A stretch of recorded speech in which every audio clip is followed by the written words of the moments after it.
Welcome, everyone, to the Best of Markham Podcast, brought to you by me, Igor Klibanov from FitnessSolutionsPlus.ca. Here with me today is Dean Blachford.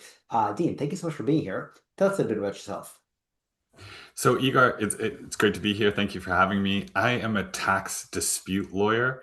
So I help people and small businesses who are in big trouble with the Canada Revenue Agency. Mm, And so that's what I'm doing 100% of my workday. very interesting. How'd you get into tax dispute law specifically?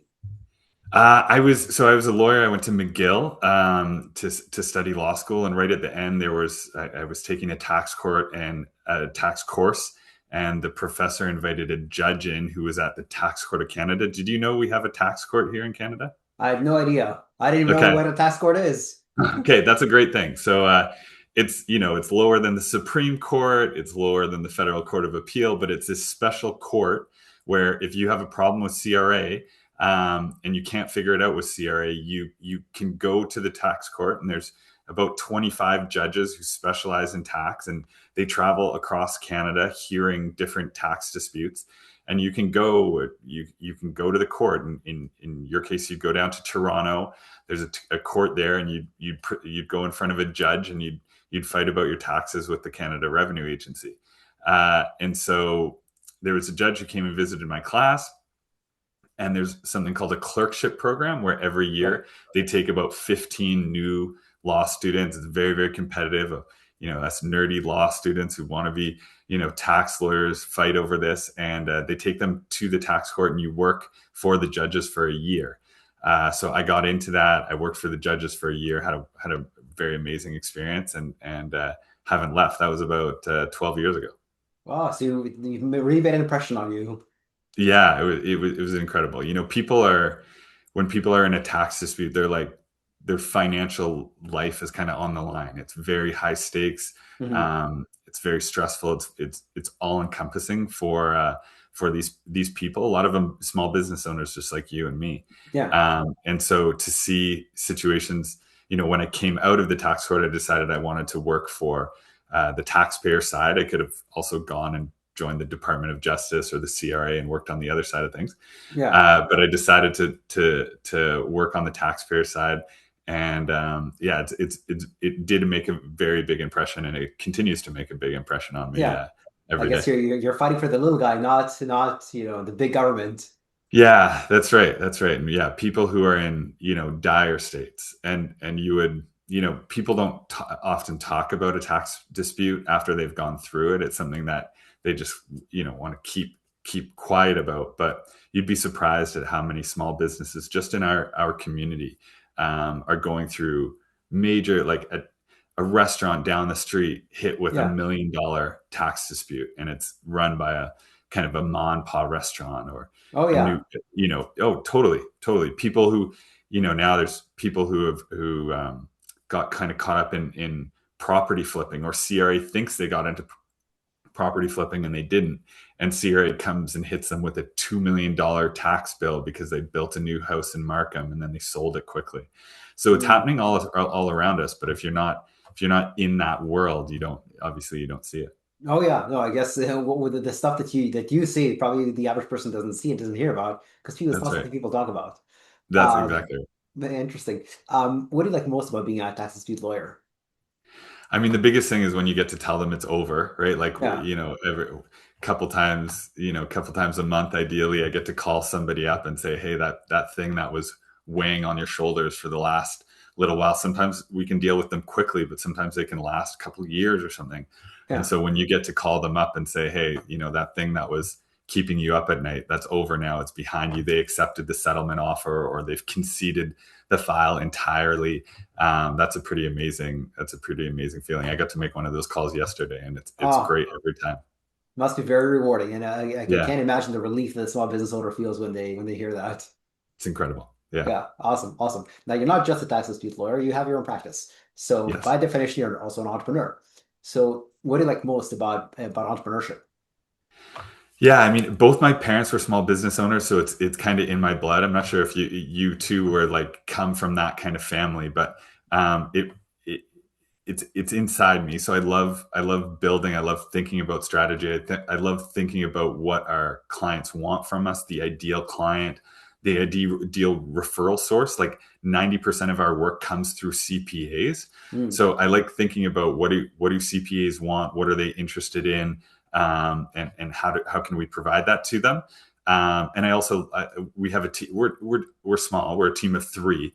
Yeah. But I do also love just like getting to work with a team and helping my colleagues grow and feel fulfilled and feel like they're perpetually like leveling up. I feel really good about that. Yeah, yeah, I can totally relate to that. I have a team of 14 trainers working for me, Wow. and Okay. it's always very, very exciting to onboard a new trainer who is already a good trainer to begin with and making them better. And they find that very rewarding, not just for the financial side of things, because I do pay them better than most gyms, Sure. um, but also because it's intellectually stimulating. Yeah. Yeah. But yeah, I mean, the problem solving side of things for like on the marketing side of things is to me also intellectually stimulating, very, very interesting. Yeah, we're And lucky. We're lucky to be able to do this. We're lucky to be able to think strategically and then actualize that for ourselves. And we're yeah, like you said, we're lucky to be able to bring these people along with us for the ride. And of course, we're lucky to have them as well because the two people that work for me are amazing. Are amazing in driving this all forward. yeah, it's great to have like colleagues, staff members, employees who like you don't hate them. They're good people to be around, and staff retention says a lot. In my case, my most of my staff are with me for 2 to 9 years, which in the Wow, personal training world, that's a lifetime. lifetime. Yeah, Yeah. because the average trainer is a trainer with one gym for about 3 months. Um, Wow. yeah, yeah. Okay. So for me to have like 2 to 9 years, that's I'm very, very happy with my staff, and I Congratulations. That's guess they're amazing. happy with me. Great. Which actually brings me to the next question of what do you do for marketing? How do you get new clients? Yeah, so I take it you're the same. We're big believers in inbound marketing. So everything we do is thinking about how do we provide value to mostly to CPAs who then provide that value to their clients. Mhm. Trusting that if a CPA then sees a client that has a problem, they will refer to us, and Mhm. we've been doing that for I've been doing that for 10 years, and it hasn't done me wrong. So we do everything we're doing is about providing valuable information to CPAs. We do a webinar in the fall that gets about 400 CPAs on the webinar. 300 to 400 Yeah. CPAs attend that, which we're very proud of. We have a quarterly newsletter, and then what we're really excited about right now is something that we're calling the Markham Minute. Yeah. And so it's an e-newsletter that goes out every 2 weeks. Hmm. It's specifically going to CPAs in the Chinese business community because my Yeah. colleague, my law clerk, Ella Sui, is from the Chinese business community. Her family owns a restaurant. She migrated to Markham from China, probably around 20 plus years ago.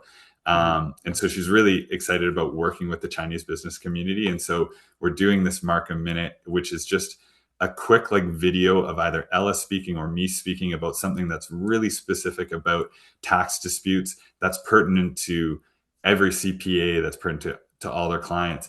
And so we're sending that out every couple of weeks, and we're really excited about the kind of traction it's getting right now. That's amazing. So is 100% of your marketing geared towards CPAs, or do you do any marketing towards the general public? I would say like 90% of it is to CPAs, and Whoa. we trust that the information will distill from there because like Joe Blow, who doesn't know they have a tax dispute yet, isn't interested in watching a video about a tax dispute. But Exactly. it's the CPA who's seeing their, in like books and records every year, who if they learn from us a few red flags or things to look out for, they can then disseminate that information to the general public. So Yeah. we try and be pretty targeted towards CPAs, and like I said, it seems to go well. We have a large network of CPAs who look to us for advice, who look to us for information to mostly to keep their clients away from having to call us, Yeah. but knowing again that if something comes up, we're here for them. That's amazing. And one of the hardest things to do when you're an entrepreneur is develop that network. You said you Yeah, get 300 to 400 attendees on your webinars. I do. Yeah. That's impressive. To get that many attendees, in my experience, and I do a lot of webinars as well, you need something like between 900 and 1,200 registrants. Um, or So maybe we your case is different. Yeah, for whatever I hear you, and I think that's common knowledge is a bunch of people aren't going to show up on the day of, Yeah, especially because we do offer that webinar for free. So like yeah, if you were charging, you'd expect, and we thought about charging something nominal in order to get good attendance, but we just seem to get good attendance. So we interesting. don't have a lot of people who no show. Yeah, We also get really good like uptake on our survey at the end, which is also very hard to do. So I don't know why. Maybe it's just the keener CPAs that we're lucky to yeah. know, who realize like how important this stuff is.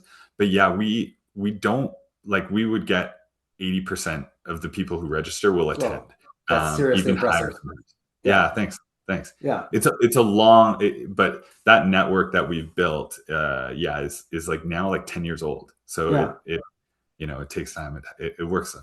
So how did you build that network? That's not an easy thing to do. To get 300 or 400 CPAs who know you and are willing to spend whatever it is, a half an hour, an hour, Hour, yeah. an hour to be on a webinar with you.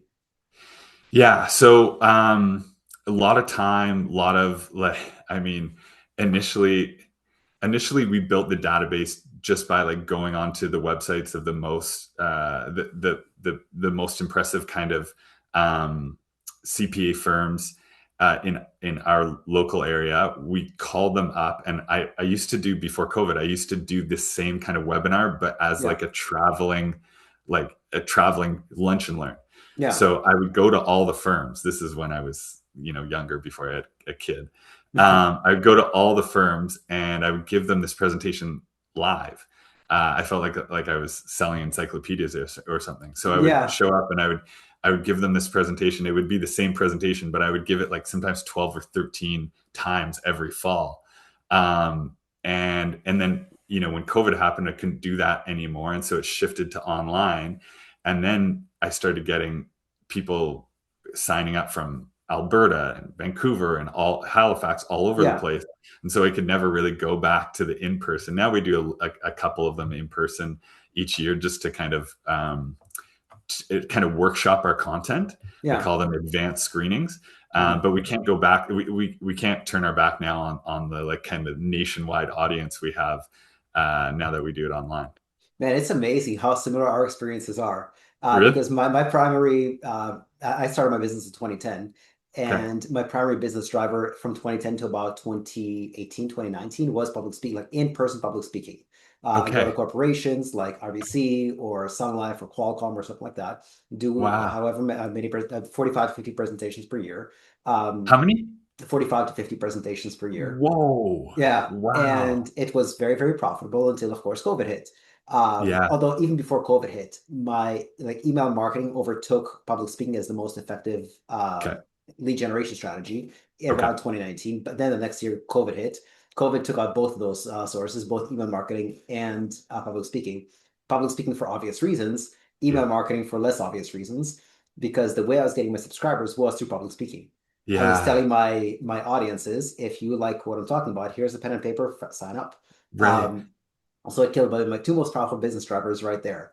Wow. But just like you, I went from seminars to webinars, and I mean, COVID has been over for about like 4 years, and I've never gone back to in-person public speaking. If Yeah. it just because webinars in my case are so much more profitable than in-person speaking engagements. Even when I Yeah. was doing like 45, 50 speaking engagements per year, back then I was wondering, well, how can I scale it? And I thought of three possible levers I could pull. One, I could do more speaking engagements. So instead of 45, 50, I could do more. Two, I could speak to larger audiences because in-person seminars, the real limit is simply the square footage of the boardroom. Yeah. Um, right? So I could do bigger seminars. And three, I could do seminars for more targeted people. In other words, people who are like my target demographic, like affluent women over 50. Okay. Um, and those were the three levers I could pull. However, you obviously can't do that with in-person seminars. You can't go to an HR manager and say, here's who I don't want in the room. Right. In Right. HR, they call that discrimination.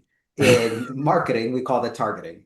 Right. But of course, once I start doing webinars for my own list, my list is that my target market. And so I got larger audiences because there's no longer a square footage limit. Right. And I spoke to better audiences because A, they were my target market. Not only were they my target market, I had the trust built in because most of them have been getting my newsletter for months, years, some of them over 10 years. Yeah. Um, so because of that, very, very similar to you, when I went from in-person seminars to webinars, my business tripled. Yeah, tripled. Incredible. Yeah, Incredible. yeah. And so when you were doing these in-person presentations, you weren't charging them, like you were offering to do it to RBC for free, or you're getting revenue from that as well. Yeah. For the longest time, I debated should I charge for it, should I do it for free? And I most of the time I did it for free for two main reasons. If you charge for a presentation, the expectation is you can't sell anything. Yeah, And my speaking fee is $1,500. I was perfectly happy to forego a $1,500 speaking fee in exchange for the opportunity to sell more than $1,500 worth of personal training. sure. Um, Yeah. and that's reason number one why I didn't want to charge for it. Reason number two is once you start asking for money, it's no longer just one decision maker. Now bureaucracy is just Okay. nuts. Even if Yeah. even if you ask for $10, the Yeah. bureaucracy is just out of this world. So I thought it's Yeah. much better to do them for free and sell personal training on the back end. I agree. I think that Yeah, makes a lot of sense. And it's just, I don't want people to think of me as someone who's like a paid speaker. I'm a yeah, tax lawyer. yeah, And I also just feel good about giving away this knowledge yeah, too, because then if someone can avoid it, then great. And yeah, it's a big component of kind of building trust, which I take very seriously. I can tell you do as well. That's yeah. incredible. Yeah. Yeah. And actually, so the other strategy that I'm actually testing out this evening, like you, so you do presentations to CPAs because they're your best referral source. Right. For me, some of my best referral sources are naturopathic doctors Yes.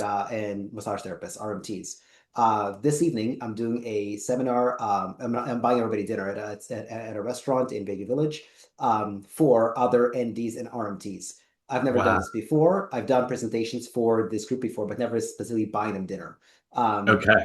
so I'm curious to see how that turns out. But so far, sounds like for you, it's turned out quite well.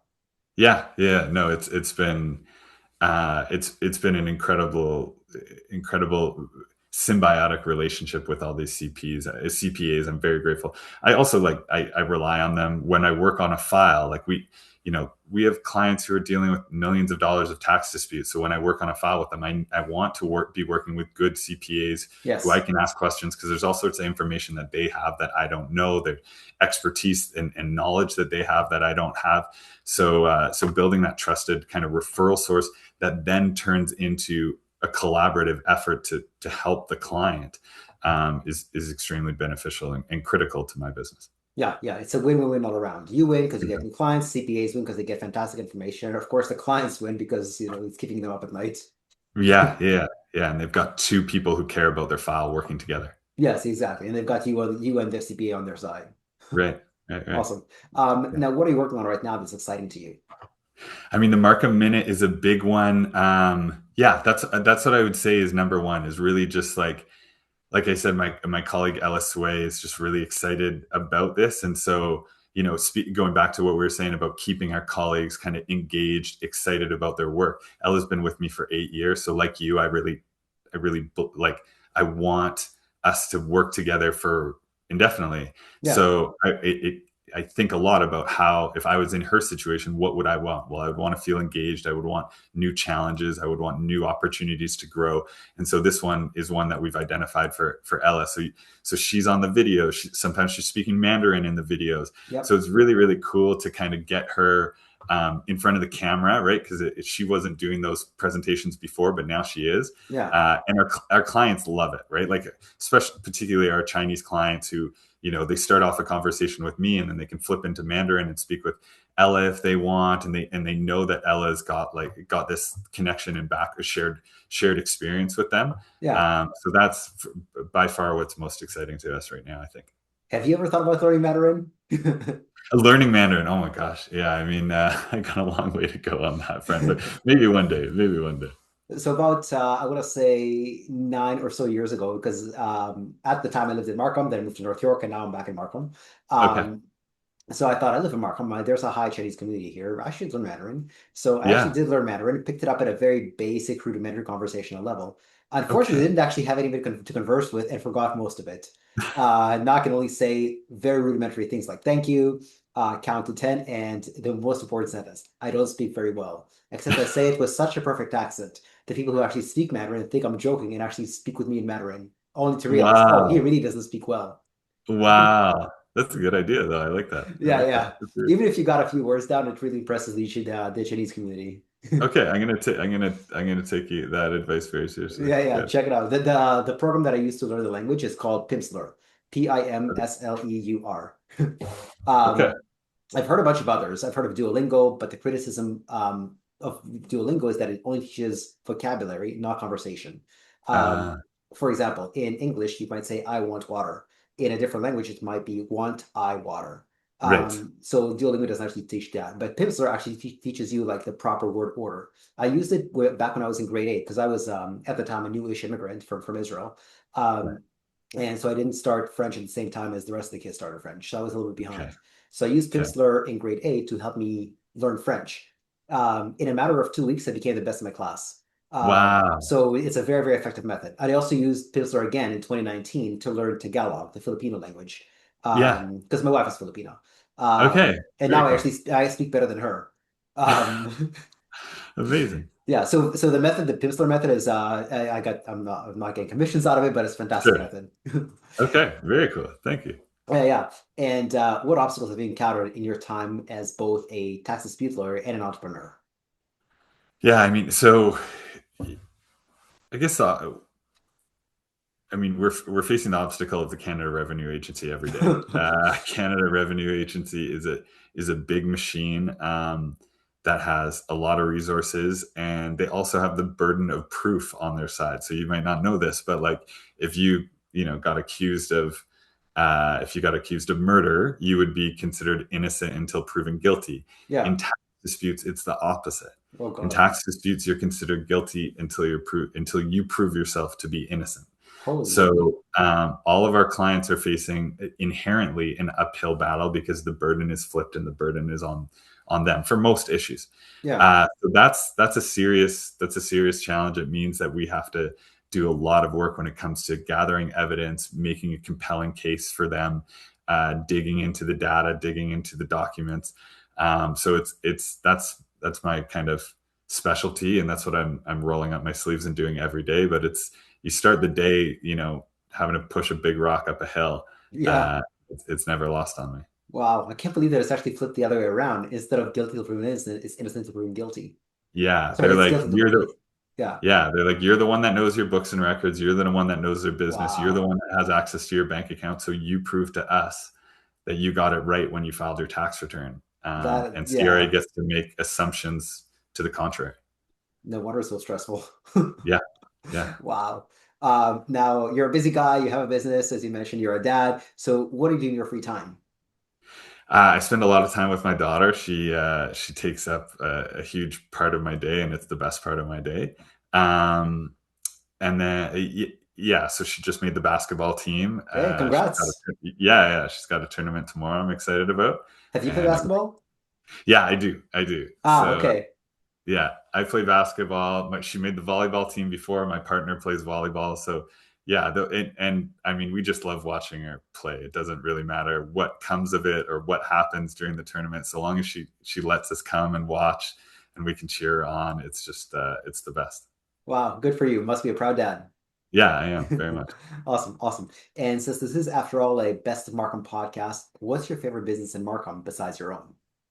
Okay, so let me shout out a few people. These people probably have not made it onto your the best of Markham yet because CPAs never get as much shine as they should.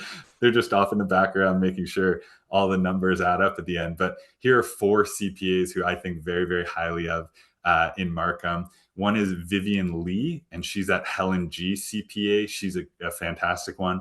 There's Leo Liu at AWK LLP, Patrick Ma at Posner and Ma LLP, and Maya Ma at Grant Thornton, who's also the president of the Chinese Canadian Professional Accountants Association. Wow. So yeah, there's a few there that again they don't have big billboards and they don't have fancy signs outside, but they're just rock solid CPAs who Amazing. you can rely on. Yeah. Those are the folks that need some like grassroots publicity. Yeah, exactly. Yeah, Exactly. yeah, awesome. Well, shout out to those guys and gals. Awesome, awesome. And lastly, how can our viewers and listeners get in touch with you? So it's Blachford, Blachford.